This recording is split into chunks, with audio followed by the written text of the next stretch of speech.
What's going on, everybody? It's about that time again. Time for another Q&A.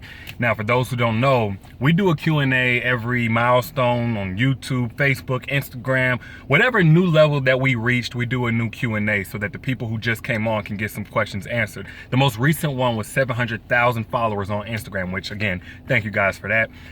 But I've been procrastinating on this Q&A for the longest. I will procrastinate no more. Now, on most of my Q&As, I always promise that we're not going to get on relationship topics, since that's what I talk about every single day.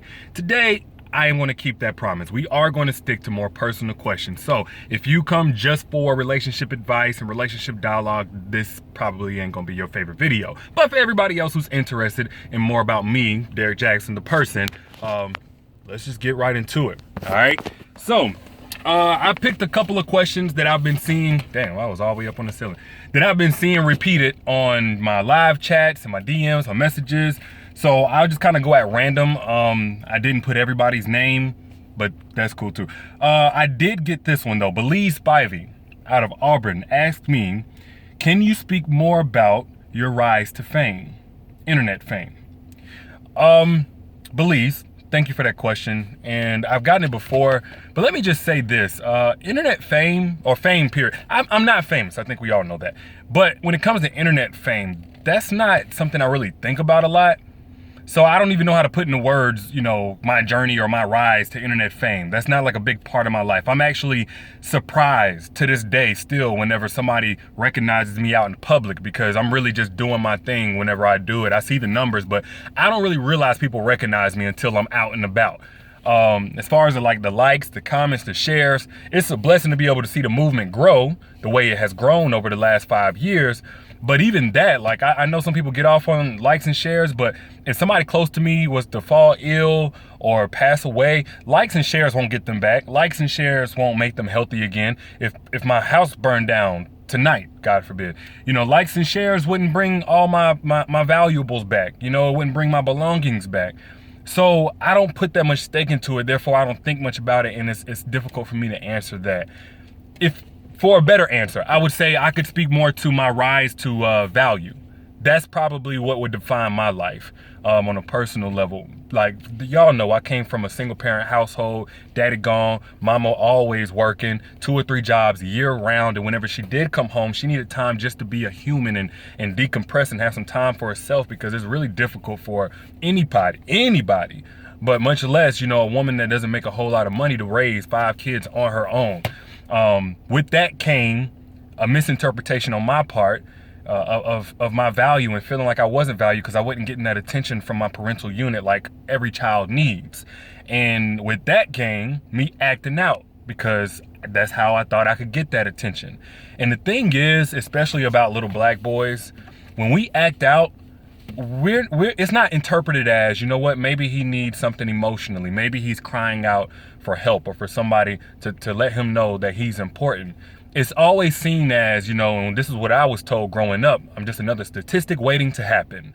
I'm going to be in jail. I'm not going to be anything. I was actually told that I was bad, and I wasn't one of the good ones. I wasn't very bright. All of these things. And I internalized not being valued or very valuable. So my entire life, even to this day, is still an effort to rise to that, being valued. And now I'm at a place where I impact millions of people by way of you guys spreading my messages. I'm able to donate to charities and organizations that are near and dear to my heart as far as the causes that they support. That's a bigger part of my life, not just a snippet of what you guys see here. And I know I kind of went deep a little bit, but hell, it's a personal Q&A. So, all right. Second question. Can you give us updates on the baby? Referring to my daughter. For those who don't know, yes, I do have a daughter. She's my one and only child. Her name is Marley. She's doing well. She's very tall. She's intelligent. She has a whole hell of a lot more energy than I thought she would have, or any baby could have. But that's a good thing. That's a good thing. She just said, "Daddy, I love you," for the very first time. It came out like "Dada, I love you," but I'll take it. Matter of fact, I cried like I was her age whenever she said it. It was 2 days ago, so big moment for me. But yeah, she's doing good. She's changed a lot of things in my life. I now take better care of myself on behalf of her. Actually, every decision I make is laced with, you know, in what way would this affect her? If I get mad and I'm road rage, or, you know, somebody takes my parking spot, somebody look at me wrong, you know, anything, I'm always thinking about, you know, be more responsible for her. I want to be here for her. Not only that, just filling that role of father has just added a lot of value. So you fathers out there who aren't also being dads, let me tell you something, man, you missing out. I'm not trying to wave no finger at you morally. I'm saying if you have a child and you have an opportunity to have a relationship with your child, that is a privilege, man. That's going to bring you so much happiness, because it has for me. You know, 2017 was easily my happiest year so far, largely because of my daughter and being a father. So, all right, next one. What is the best and worst part of your career? Good question. I would say, okay, let's start with the worst. The worst part definitely is the frustration I experience, and, you know, my obligation to try and protect my mental health and my mental peace of mind from being so emotionally invested on behalf of you guys and the things that you allow yourselves to tolerate. When I get these situations, it's difficult for me to not be pissed off, not only at the person that's hurting y'all, but at you in a sense. And I get it. We all human. We all done played the fool for somebody. But on my Instagram live chat a couple of days ago, I had a woman literally ask me what she could do to better compete with the other women that she was sharing her man with and have been sharing her man with for the last 12 years. Now, I don't look at her as stupid or dumb, and I know a lot of people would say that, but that's the result of not getting out of a situation when you first recognize red flags. And it pisses me off that we have this cycle, and that kind of damage has been done. Like, I empathize with her, like where do you have to be on a personal level in terms of self-esteem to be trying to compete with somebody who don't even really want you and only you?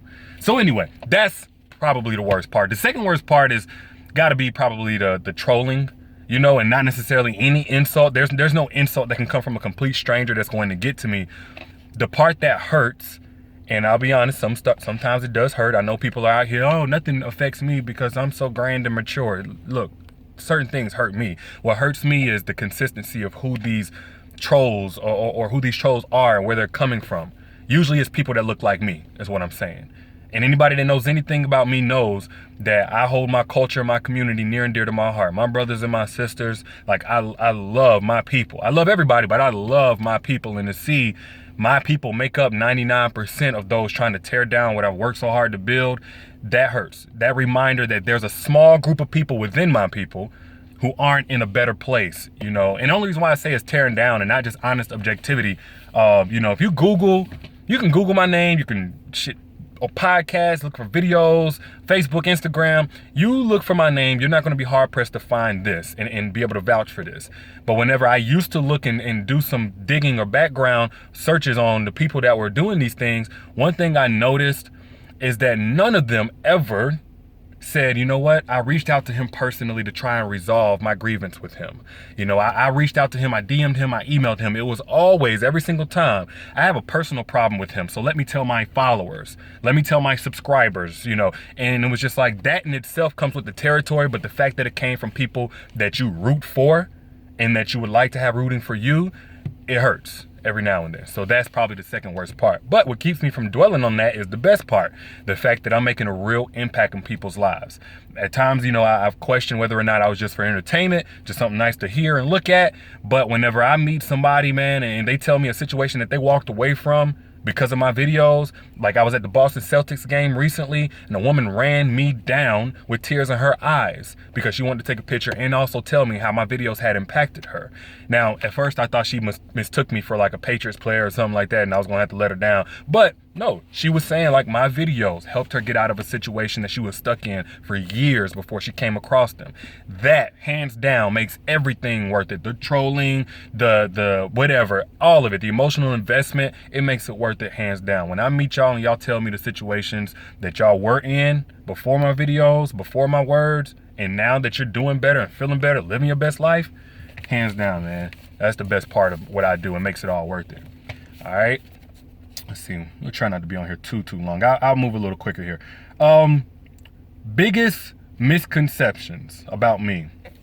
I would say the first misconception, when I meet everybody, they always say, oh, you're taller than I thought. So let's just clear that up right now. I am 6'5". I don't know whose standards that's short by, but no, I'm not very short. Just because I'm a little stocky. You know what I'm saying? I know y'all only see me in the car from the waist up and stuff, but 6'5". I guess another misconception is that I'm always serious because I'm talking about serious topics, but 80% of the time I'm a goofball. I'm laughing. I have a huge sense of humor and one hell of a sense of sarcasm. So, next question. What would your exes all agree with about you? Ooh. Oh yeah, you know, I highlighted that one. I would say they would probably all agree with the fact that I have high standards. That's probably one of the most difficult parts about being with me, or that makes people, I guess, incompatible. I have high standards. I do not tolerate playing dumb. I do not tolerate childish habits. In the same way that I tell people to know their worth and all that, like I know mine, and I think that goes for most good men and women. I want somebody who's also trying to better themselves and contribute to the lives of others. I don't want anybody who's just lying dormant, just, you know, not doing anything with their life. I don't like that. And I don't like anybody that's okay with their toxic habits, you know, just being there. I want somebody who's constantly trying to improve on themselves. So one thing my exes would agree is that I have very high standards, not only for myself, but for the woman I'm with. So, next question. Would you ever date one of your followers, or have you? Never dated any of my followers. I remember in the very beginning, you know, I entertained the thought, but I always felt too convicted to go, you know, much further than a lunch or a phone call or two. And the thing was, even though there's no written rules about fraternizing with people that are in your audience, I don't know, it just feels like I would compromise the integrity of my platform, being that I'm not strictly for entertainment, you know what I mean? So I don't ever want to leverage the impact I'm having on an emotional level with anybody, with any woman, in order to gain romantically, or sexually, or however. I don't know. I just feel like that's not the way I want to come into this. So I hate to burst anybody's bubble, but as far as that goes, yes. I mean, no, I would not date any of my followers. I am off the market as far as anybody who came in contact with me by my work first is concerned. That's just how I roll. All right. Do you have beef with anybody? Because I heard, look, we're going to stop this right now. No, I don't. Only person I got beef with is the devil. And based on how my life has been going, I would say God is on my side, so I ain't worried about the devil. No, there's no beef, man. There's no beef whatsoever. God bless everybody. How many kids do you want? Before I had my daughter, I would have told you 5 or 6. Like, I love the idea of a big family, brothers and sisters looking out for each other, carrying on the legacy, all that. But having her change some things. So if I can just get me another boy, I'll be good. I'll be fine with 2 kids. Now, I'll really be grateful with whatever God bless me with, but I'll be fine with 2 kids. I'm cool with 2. 1 is already a lot, you know. Kids is not a bad thing to have for those who don't have it. Kids is kind of like a business. It's like having your own business. It's taxing, it's tiring, it is exhausting, but it's rewarding. Although it's rewarding, you have to also know your limits. So my limit at this point seems like it's going to be about 2. Now, I'm just trying to get my boy at this point. Let's see here. What are your biggest pet peeves? My biggest pet peeves are haters, people that try to cut corners. And I get that word gets overused too much, but I'm talking about in terms of anybody. When I see a woman hating on another woman, you know what I'm saying? Like, that's a huge turnoff for me. And I'm not talking about just in a romantic sense. I don't want to be around her. You know, if you can't just congratulate somebody, see somebody winning and root for them, long as they ain't hurting nobody, if you can't do that, then, you know, I can't rock with you. And that's my biggest turnoff in a conversation. That's the quickest way to end a conversation with me. Start hating on somebody else. Start hating on somebody's success, somebody's gifts, you know, somebody's blessings. Start trying to downplay it. Start trying to discredit somebody who ain't did nothing to you. I just think, you know, people that hate and spread negativity unnecessarily or for their own personal gain, to try and leech off somebody or eat off somebody else's plate, I think they're scum.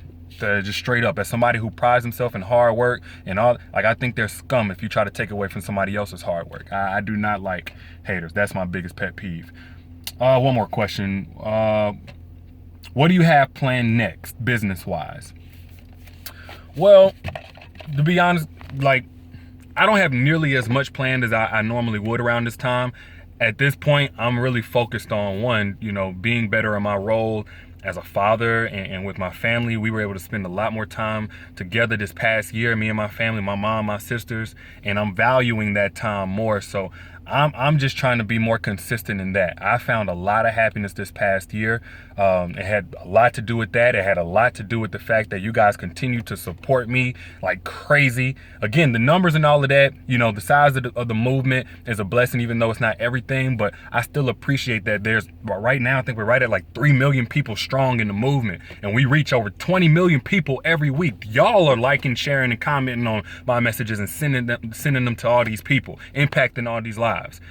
So that in itself, especially in the space of social media where people come and go, people are flashes in the pan, me being able to be consistent for 2 years with the support from my group, I mean, I'm just trying to be consistent and build on that. There are some developments with the card game, a very big one actually, on the horizon, but y'all will hear about that when it's time.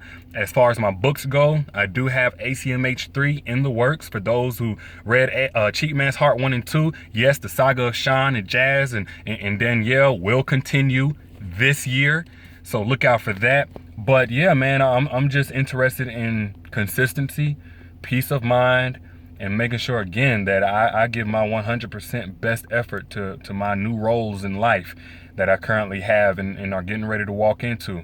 So that's what's next for me. And that concludes this Q&A. Damn sure got more personal with y'all than I ever have before. But hopefully you guys, got to know a little bit more about me. I appreciate you all being in my corner. I couldn't ask for a better group of people to be holding me down than you all have been for the last couple of years. Thank you. I appreciate you. God bless. I'll holler at y'all later. Peace.